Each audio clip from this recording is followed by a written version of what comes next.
This is a WATE 6 on your side special report. Well, good evening, everybody. I'm Ryan O'Donnell here. We do have some big-time breaking news to share with you this evening here. We are now being told that because of a fire near Gatlinburg, that downtown Gatlinburg is under mandatory evacuations. Now, we do have a couple of news crews that are on their way and some that are already there. Some in Gatlinburg right now. We're trying to get a hold of them to give you some pictures and some new information about that. We're also, Kristen Farley is right at the northern tip of the spur, which is right there at Pigeon Forge as you go into Gatlinburg.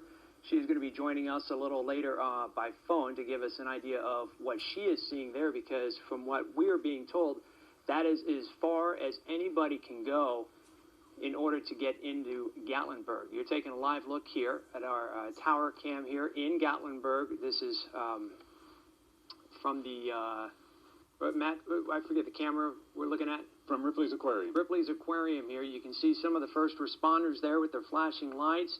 You see that haze, that is the smoke that is created here by the fire. And then, of course, the winds that we've been talking about all day long today have picked up so much.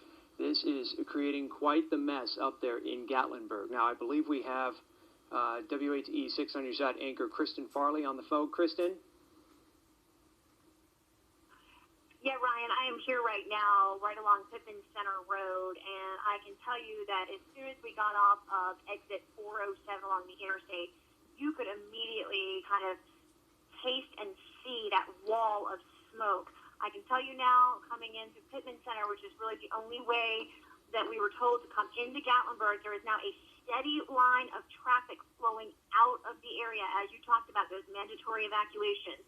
Just a few moments ago, we were talking to viewers on Facebook Live, and we were hearing a lot of stories. People were messaging us.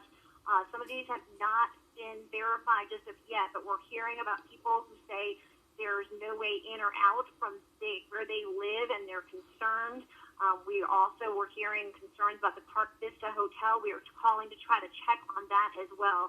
I can tell you from what we can see where we are right now, a steady line of traffic leaving the area, but when you got onto the main thoroughfares, they seemed virtually empty because so many of the main roads are shut down.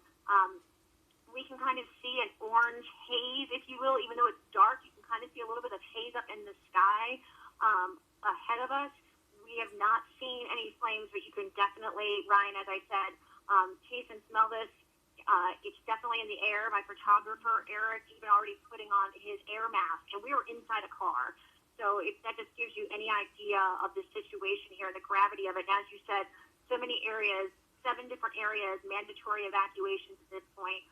We should be arriving, hopefully, closer to the actual scene and where the fire department is in just a matter of minutes to give you a better idea.